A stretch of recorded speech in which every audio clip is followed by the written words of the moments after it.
Government College University Faisalabad for organizing these informative webinars on daily basis.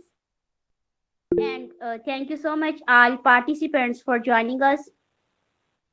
And my special thanks to all respected guest speaker Dr. Fatma Shabir from Agriculture University Faisalabad. Quran में हो गोताए जन ए मर्द मुसलमान, कुरान में हो गोताए जन ए मर्द मुसलमान, अल्लाह करे तुझको अता जिद्दत करदार। अऊज़ु बिल्लाहि मिनश शैतानिर रजीम, बिस्मिल्लाहिर रहमानिर रहीम,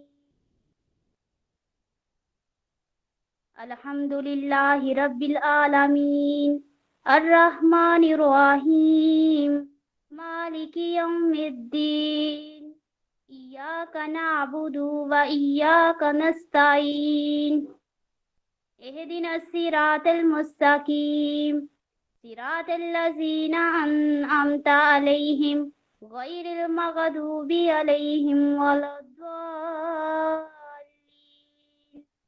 आमीन। Sadaqallahul Azim. Now, beautiful words in the praise of Prophet Muhammad, peace be upon him. कि मोहम्मद से वफा तूने तो हम तेरे हैं, कि मोहम्मद से वफा तूने तो हम तेरे हैं, ये जहां चीज है क्या लोहो कलम तेरे हैं।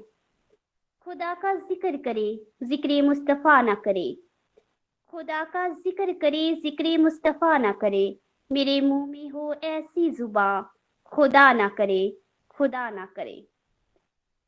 सबब तख्लीक दुनिया का जहां जब भी कहीं लिखा, सबब तख्लीक दुनिया का जहां जब भी कहीं लिखा, मोहम्मद अव्वली लिखा मोहम्मद आखिरी लिखा। खातमुन नबीन सल्लल्लाहु अलैहि व आलिहि वसल्लम। Now I would like to invite our respected guest speaker Dr. Fatma Shabir, nutritionist from Agriculture University Faisalabad. Thank you so much Dr. Fatma for joining us, for your precious time you have given us. Please start and share your precious knowledge about anemia and diet. Dr. Fatma Shabir. Thank you so much. So today I am telling you about the anemia and its diet. First, basically we know that कि हमें पता होना चाहिए कि anemia जो है ये एक ऐसी condition है, अगर इसको टाइम पर ट्रीट ना किया जाए तो इसकी वजह से काफ़ी सीरियस कॉम्प्लिकेशंस वगैरह हो सकती हैं। ठीक है, जैसे कि हमारा इम्यून सिस्टम जो है वो कंप्रोमाइज हो सकता है। मेरी आवाज़ ठीक आ रही है? Yes, please. Okay. So anemia is derived from the Greek word anemia, means lack of the blood. In this condition, basically decrease the number of the red blood cells or less amount of the hemoglobin than normal. इसमें basically होता क्या है कि जो हमारे RBC sales हैं उनका number जो है वो डिक्रीज हो जाता है अनीमिया में, या फिर क्या होता है कि हमारा जो एचबी हीमोग्लोबिन जो कि हमारे ब्लड के अंदर प्रेजेंट होती है वो नॉर्मल क्वांटिटी से कम हो जाती है। अब सबसे पहले हमें पता होना चाहिए कि आरबीसीज क्या है। ठीक है, आरबीसीज जो है रेड ब्लड सेल्स, ये मेच्योर रेड ब्लड सेल्स, ये फ्लेक्सिबल बायोकनकेव एक डिस्क लाइक होते हैं, इनके अंदर न्यूक्लियस नहीं होता। RBCs that lack of cell nucleus. 2.4 million new RBCs are produced per second. RBCs more develop in the bone marrow and circulate for about 100 to 120 days in the body before their components are recycled by the macrophages. So we know the concept of the hemoglobin. Hemoglobin is the oxygen carrying protein in the blood. It is a major component of all red blood cells and gives red color to the RBCs, hemoglobin. The main function of the hemoglobin is to pick up the oxygen from the lungs and carry it throughout the body and deliver it to the all cells, body cells. Hemoglobin also pick up some of the carbon dioxide produced by the cell and transport it to the lung from where it is exhausted out. तो यहाँ पे हमने बात की है कि haemoglobin जो है इसका मेन काम क्या होता है, ऑक्सीजन कैरिंग एक प्रोटीन होती है हमारे ब्लड के अंदर, और इसका काम क्या होता है कि इसने हमारे ऑक्सीजन को लेना होता है, ठीक है, लंग से, और इसको हमारे बॉडी के डिफरेंट सेल्स के अंदर भेजना होता है।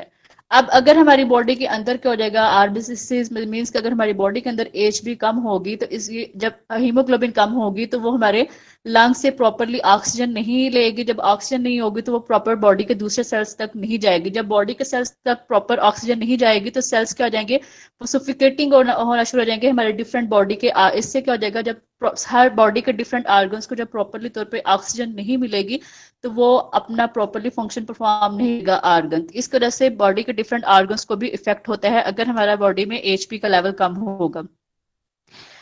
अगर हम इसकी प्रेवलेंस को देखा जाए तो एनीमिया जो है, the estimated prevalence of the anaemia in developing country is 93% in children less than 5 years and 48% in children 5 to 14 years, and it is most common in females, mean women, every 1 to 2%, every हर 2 में से एक लड़की को क्या होता है कि anaemia का इशू होता है। ठीक है, तो इसको रिजॉल्व करना बहुत ज्यादा जरूरी है। अब एनीमिया का जो मेन रिस्क फैक्टर है, the main risk factor of anemia is due to the a diet lacking in certain vitamins. ठीक है, if the woman has a poor dietary lifestyle or no physical activity level and not include iron rich diet, it also include intestinal disorder and menstruation and pregnancy and chronic condition that cause the anemia.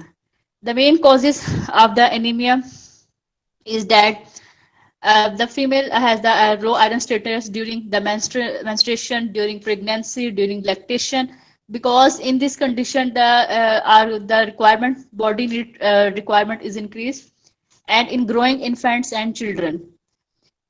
Basically iron status जो है हमारा तब भी बहुत ज्यादा loss हो जाता है अगर कोई पर्सन, अगर इसको जीआई ट्रैक, उसकी गैस्ट्रो इंटेस्टाइनल कोई इशू है। जब गैस्ट्रो इंटेस्टाइनल स्टमक इशू होगा तो इसकी वजह से क्या होगा कि ऑब्वियसली कोई भी स्टमक का इशू होगा तो उसको हमारा कोई विटामिन मिनरल्स की एब्जॉर्प्शन नहीं होगी। ठीक है, तो जब भी कोई जीआई ट्रैक इशू होगा तो उसकी वजह से भी आयरन स्टेटस पर्सन में कम होगा। इसकी और भी काफी सारे रीजन हो सकते हैं, जैसे कि हमारी बॉडी के अंदर कोई इन्फेक्शन है, कोई इन्फेक्शन हो गया, जैसे कोई पैरासाइटिक इन्फेक्शन हो गया, कोई वायरल इन्फेक्शन हो गया, कोई बैक्टीरियल इन्फेक्शन होगा, उसकी वजह से भी हमारी काफी सारी इम्यूनिटी जो है वो कंप्रोमाइज करना पड़ती है, काफी सारी इम्यूनिटी वीक हो जाती है, तो तब भी आयरन का स्टेटस कम हो जाता है। इस तरह वो वाले पर्सन जो कि टोटली डिपेंड करते हैं वेजिटेरियन डाइट पे, मींस के वेजिटेरियन जो डाइट होते हैं, डाइट में क्या होता है, जो लोग वेजिटेरियन डाइट लेते हैं मींस के वो मीट वगैरह को कंजम्पशन नहीं करते।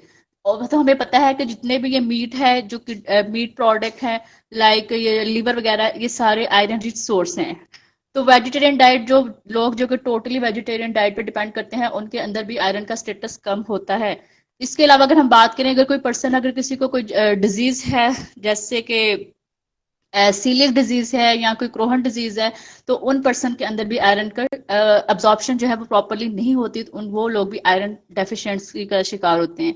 इसके अलावा अगर कोई पर्सन, अगर किसी ने स्टमक की सर्जरी वगैरह करवाई है तो ऑब्वियसली वो भी आयरन का मतलब उसमें आयरन डेफिशिएंसी होगी। ठीक है, और इसके अलावा काफी सारे पर्सन ऐसे होते हैं जो कि कुछ मेडिकेशंस पर डिपेंड करते हैं, जैसे कि एंटासिड, कुछ ऐसी मेडिसिन होती हैं जो कि हमारी बॉडी के अंदर आयरन के एब्जॉर्प्शन को कम कर देती हैं। ठीक है, तो जो वो पर्सन जो मोस्टली ज्यादा इंटेक करते हैं एंटासिड का, उनके अंदर भी आयरन की एब्जॉर्प्शन कम होती है।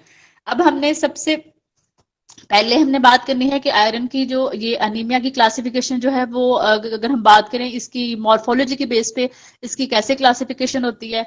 सबसे पहले आता है कि दो तरह है, एक होता है माइक्रोसाइटिक हो जाते हैं सेल, और एक होता है मैक्रोसाइटिक। माइक्रोसाइटिक मींस के सेल का आरबीसीज का जो साइज है वो नॉर्मल से छोटा है, दैट्स मीन के माइक्रोसाइटिक। और ये जो आरबीसीज का जो सेल का जो साइज है ये स्मॉल तब होता है, कौन सी ऐसी कंडीशन है जिसमें आरबीसीज के का सेल का साइज जो है स्मॉल होता है, ड्यू टू अगर कोई पर्सन जिसमें आयरन डेफिशिएंसी होगा उसमें ऑब्वियसली आरबीसीज का साइज स्मॉल होगा। ठीक है, या किसी को कोई क्रोनिक डिजीज है या किसी को thalassaemia.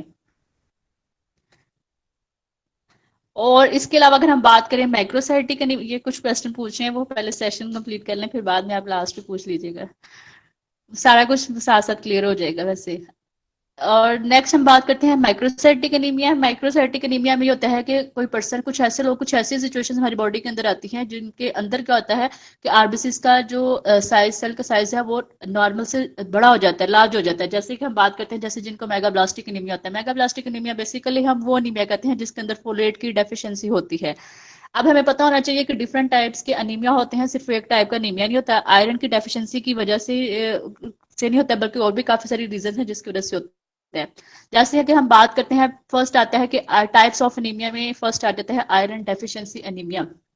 Iron deficiency anaemia means के ये तब होता है ड्यूरिंग, जैसे फीमेल्स के अंदर मेंस्ट्रुअल ब्लड फ्लो ज्यादा हो रहा है, ठीक है, या कोई ग्रोइंग फिटस है, ठीक है, अगर वो उस टाइम पे अपनी प्रॉपर जो है वो डाइट वगैरह नहीं ले रहा तो उसके अंदर जब ड्यूरिंग मेंस्ट्रुएशन क्या होता है कि ब्लड फ्लो की वजह से आयरन डेफिशिएंसी हो जाती है, तो फीमेल्स को बेसिकली चाहिए कि अपने आयरन के स्टेटस को मेंटेन करना चाहिए, या कोई आयरन सप्लीमेंट वगैरह जो है वो ले लेनी चाहिए।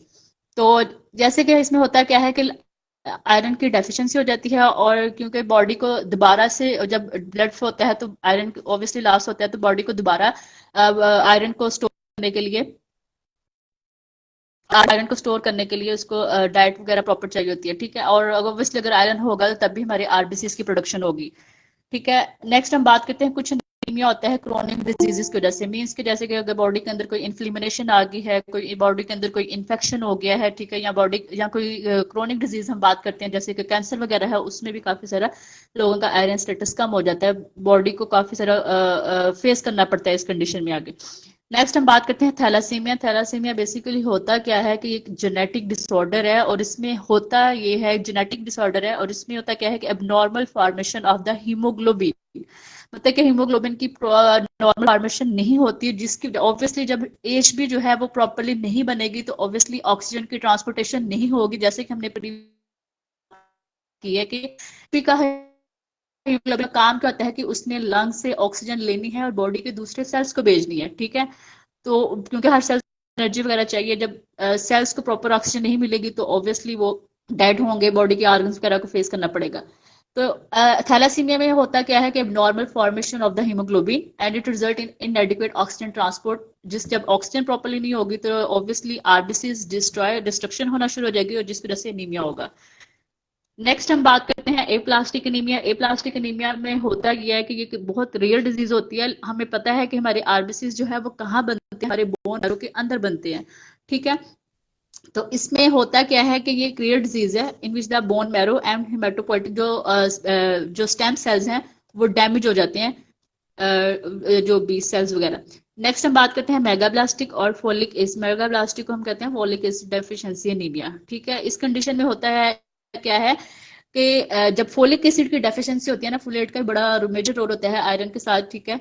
तो इसमें होता क्या है कि जो बोन, हमें पता है आरबीसीज कहाँ बनते हैं, हमारे बोन मैरो के अंदर बनते हैं ना, ठीक है। तो बोन मैरो, जब फोलिक एसिड की डेफिशिएंसी होगी तो बोन मैरो क्या करेगा, आरबीसीज जो प्रोड्यूस करेगा ना वो नॉर्मल फॉर्म में प्रोड्यूस नहीं करेगा, बल्कि आरबीसीज का साइज लार्ज होगा, एबनॉर्मल होगा, और इमेच्योर आरबीसीज प्रोड्यूस करेगा, ठीक है। तो इसकी वजह से भी आयरन आरबीसीज कम होंगे, प्रॉपर फंक्शन परफॉर्म नहीं करेगा। नेक्स्ट आता है परनीशियस एनीमिया। परनीशियस एनीमिया ये होता ये है कि जब सम टाइम किसी पर्सन को क्या होता है कि कोई स्टमक इशू है, कोई इंटेस्टाइन वगैरह, अगर उसका कोई स्टमक इशू है, इंटेस्टाइन वगैरह इशू है, तो हमें पता है कि हमारे वहाँ पे जो स्टमक है वहाँ पे इंट्रिंसिक फैक्टर होता है, विटामिन बी 12 की अब्जॉर्प्शन वगैरह होती है स्टमक के अंदर। तो परनीशियस एनीमिया में क्या होता है कि विटामिन बी 12 की डेफिशिएंसी होती है। ऑब्वियसली स्टमक का जब प्रॉपरली स्टमक ठीक नहीं होगा तो वहाँ पे विटामिन बी 12 की अब्जॉर्प्शन प्रॉपरली नहीं होगी, तो जिसकी वजह से विटामिन बी 12 की डेफिशिएंसी होती है परनीशियस एनीमिया। नेक्स्ट हम बात करते हैं सिकल सेल एनीमिया में होता है ये है कि इसमें आरबीसी जो है वो एबनॉर्मल फॉर्मेशन होती है, रिजिड होती है, ठीक है। और इसमें सिकल सेल एनीमिया में होता यह है कि इसमें म्यूटेशन हो जाती है ना, वो जैसे वो था वेलिन की जगह ग्लूटामिक एसिड वगैरह की वो मतलब कि उसकी रिप्लेसमेंट हो जाती है, तो इसकी वजह से ये सिकल सेल एनीमिया में ही होता है। नेक्स्ट हम बात करते हैं कि अब अगर किसी पर्सन को अनीमिया है तो हमें ये कैसे पता चलेगा, उसके साइन सिम्टम्स को हम कैसे कौन से ऐसे साइन सिम्टम्स होंगे जिससे हमें पता चला जाएगा ये पर्सन जो है वो अनीमिक है। मोस्टली जितने भी अनीमिक पेशेंट होते हैं जिनके अंदर आयरन की डेफिशिएंसी होती है, फर्स्ट तो सिम्टम ये होगा कि वो फटीक होंगे, ठीक है, डिजीनेस होगी इनके अंदर, ठीक है, और उनकी आईज जो है वो येलिंग होंगी, येलो कलर की होंगी, ठीक है। स्किन जो है वो पेल होगी, कोल्डनेस होगी इनकी बॉडी के अंदर। तो जितने भी पर्सन जो कि मोस्टली आयरन जिनका स्टेटस कम होता है उनको ब्रीथिंग का इशू होता है, मतलब कि shortness of breath, respiratory issue होगा, ठीक है। मसल्स उनके वीक होंगे।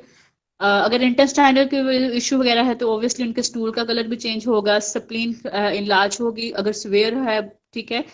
हार्ट है के अकॉर्डिंग अगर हम बात करें तो पाल्पिटेशन समटाइम ज्यादा हो जाती है, हार्ट रेट ज्यादा हो जाता है, ठीक है। ब्लड वेजल्स के अकॉर्डिंग अगर हम बात करें तो वो लो ब्लड प्रेशर वगैरह अनेमिक पर्सन का मोस्टली रहता है, ठीक है।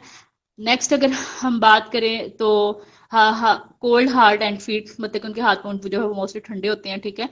और नेक्स्ट हम बात करें नॉर्मली अगर हम बात करें तो एक जो आरडी के अकॉर्डिंग अगर हम बात करें तो नॉर्मल जो पर्सन होता है ना, जो मैन की जो एज हीमोग्लोबिन जो एज भी होनी चाहिए ना, वो 13.5 तक तो ग्राम तक मस्ट होनी चाहिए, ठीक है। 13.5।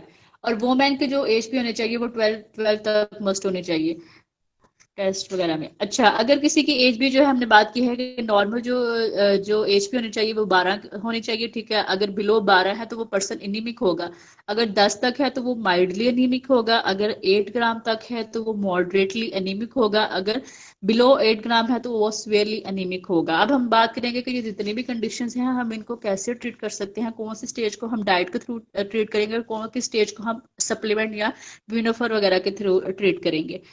सबसे पहले हम बात करते हैं कि अगर कोई पर्सन है, अगर कोई एनीमिक है, उसमें ये सिम्टम्स शो हो रहे हैं तो डिफरेंट हम इसके टेस्ट वगैरह परफॉर्म करेंगे। सबसे पहले जो में बहुत ज्यादा जो कॉमन टेस्ट है वो करवाया जाता है अनीमिया को चेक करने के लिए, आयरन स्टेटस को। तो उसमें सीबीसी को देखा जाता है जिसमें एचबी, एमसीवी, एमसीएचसी, ये डिफरेंट जो आरबीसी के कंपोनेंट है ये सारे उसमें बताए जाते हैं।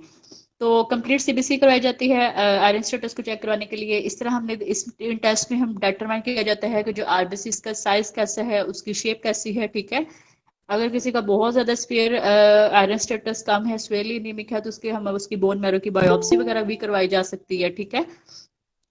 नेक्स्ट अब हम बात करेंगे कि ये जो एनीमिया है इसको हम कैसे ट्रीटमेंट कर सकते हैं। मेनली हमारा फोकस होगा डाइट पे, ठीक है। तो ट्रीटमेंट हम एनीमिया का सबसे पहले तो ये है कि हमारा लाइफस्टाइल डाइटरी चेंजेस के थ्रू हमने इसको कैसे चेंज कर सकते हैं। सबसे पहले ये कि हमें अपना लाइफस्टाइल चेंज करना पड़ेगा, ठीक है। अगर कोई बहुत ज्यादा एनीमिक है तो उसको साथ आयरन का सप्लीमेंट भी देने पड़ेंगे, ठीक है। काफी सारे ब्रांड है जैसे कि आजकल न्यूट्री फैक्टर के आगे सप्लीमेंट के बारे में हम बताएंगे कि किस ब्रांड के सबसे अच्छे आयरन सप्लीमेंट है, ठीक है। तो अगर ऑब्वियसली अगर कोई थोड़ा माइल्डली या मॉडरेट एनीमिक है तो वो बगैर मेडिकेशन के भी उसका डाइट के थ्रू अपना आयरन स्टेटस जो है इम्प्रूव कर सकता है। आरडी के अकॉर्डिंग अगर हम बात करें तो नॉर्मली जो है वो एक जो मैन है उसको 100 mg चाहिए होता है, ठीक है, मिलीग्राम चाहिए होता है आयरन। और जो वुमेन है उसको 12 मिलीग्राम चाहिए होता है रोजाना, ठीक है। अब सबसे पहले हम बात करेंगे कि कौन सी एसिड डाइट के थ्रू हम आयरन के स्टेटस को कैसे इंप्रूव कर सकते हैं। जितनी भी ये डार्क लीफी ग्रीन वेजिटेबल्स हैं ये आयरन रिच सोर्सेज हैं। लाइक हम बात करते हैं ब्रोकीला है, ये भी आयरन रिच सोर्स है। स्पिच बहुत अच्छा आयरन का सोर्स है। लेटिस बहुत अच्छा आयरन का सोर्स है। इस तरह अगर हम बात करें फेन्यूग्रीक, मतलब कि जो मेथी दाना होता है, ठीक है, इसको हम इस तरह ले सकते हैं, ये भी आयरन का रिच सोर्स है। इसको हम इस फॉर्म में ले सकते हैं कि इसका पाउडर वगैरह बना के हम इसको जैसे कि कोई सैलड वगैरह है उसके ऊपर स्प्रिंकल करके हम ले सकते हैं। या फिर हम जैसे कोई फ्लोर आटा वगैरह जैसे उसके अंदर इस फेनिग्रीक को ऐड करके हम इस फॉर्म में भी ले सकते हैं अगर कोई ऐसे रा फॉर्म में कंज्यूम नहीं करना चाहता। तो यहाँ पे ये भी हो सकता है कि प्री ब्रेकफास्ट आप इसको रात को मतलब कि सोक करके रख दें और सुबह उठ के इसको कंज्यूम कर लें।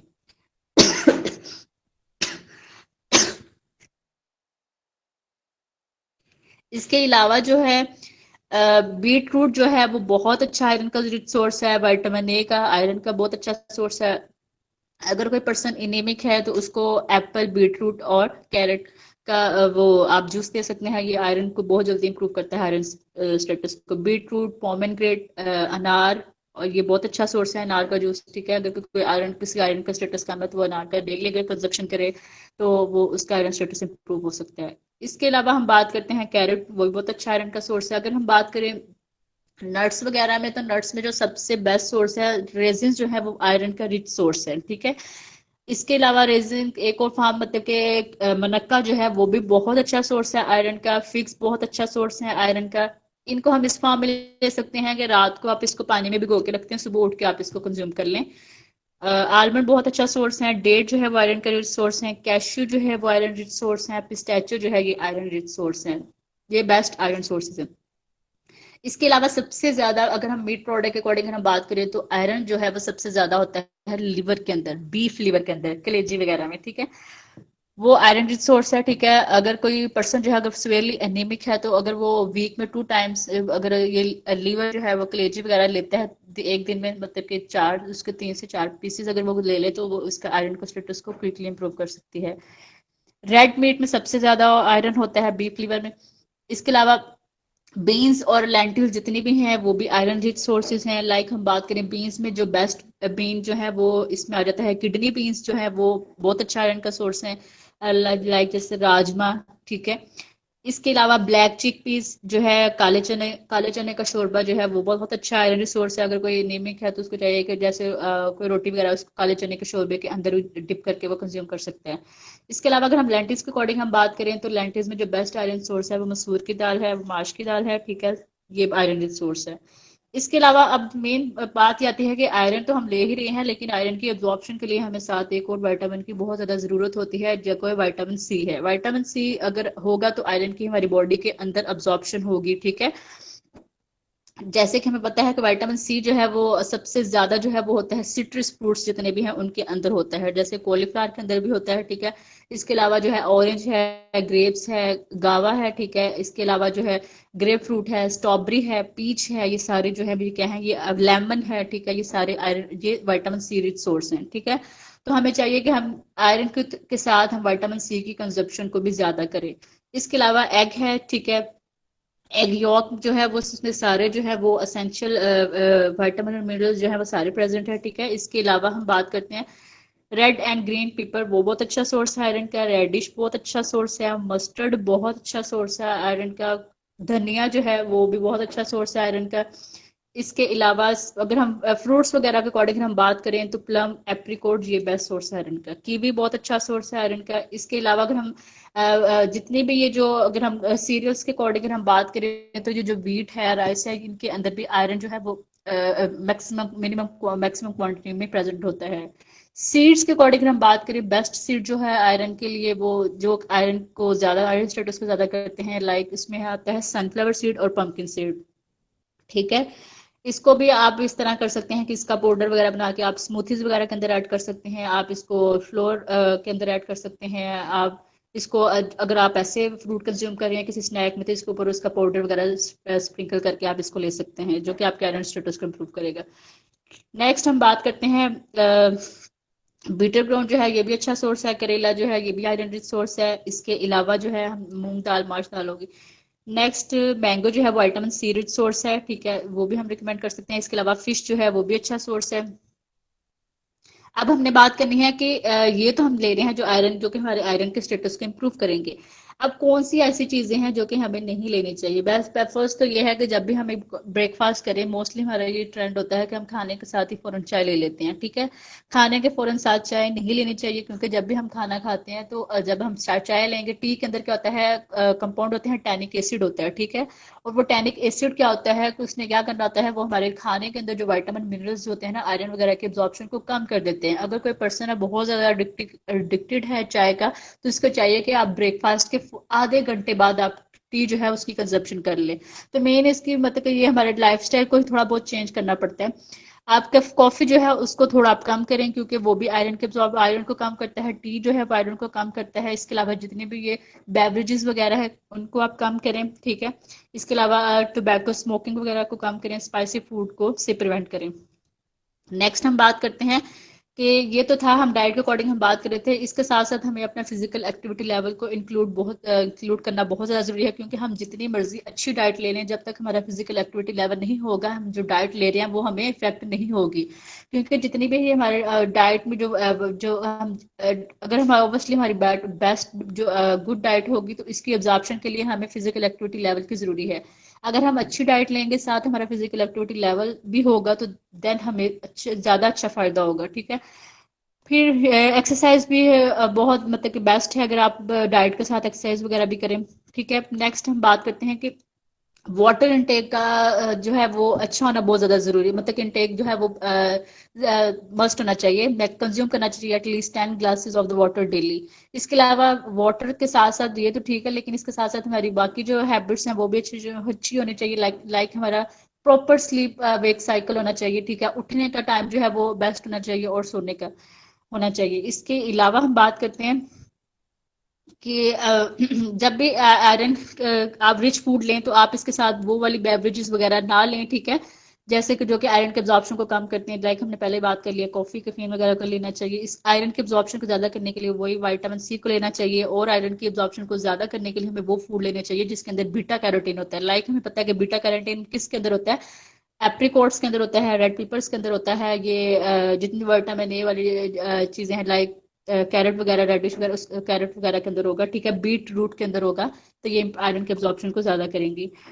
नेक्स्ट हम बात करते हैं कि जो मार्केट में जो आयरन के बेस्ट सप्लीमेंट कौन से अवेलेबल हैं, ठीक है, ये इसका बेस्ट सप्लीमेंट फार्मिवो जो है, ये भी एक फार्मेसी, इसके जो बेस्ट सप्लीमेंट है फर ये इसके साशे भी मिल जाते हैं, ठीक है, तो ये आयरन का अच्छा बेस्ट सोर्स है। इसके अलावा न्यूट्री फैक्टर के अकॉर्डिंग हम बात करें तो फेरो जो है ये इसके ये इसका सिरप मिलता है, ये भी आयरन को क्विकली इंप्रूव करता है। इसके अलावा फैक्सोग्लोबिन है, हीमोफिन है, इसके अलावा हर्बियोटिक्स एक ब्रांड है सप्लीमेंट का, उसके जो सप्लीमेंट है आयरन के वो कौन से, आयरोप्लेक्स है, तो ये भी अच्छा है सप्लीमेंट है। इसके अलावा फिपोलविट है, ये भी अच्छा आयरन का सप्लीमेंट है। तो ये था आज का हमारा टॉपिक। तो अगर किसी ने कोई क्वेश्चन पूछना है तो पूछ लें, any question. Thank you so much, Dr. Fatma Shabir, nutritionist from Agriculture University, Faisalabad. Thanks a lot for joining us, for your precious time you have given us.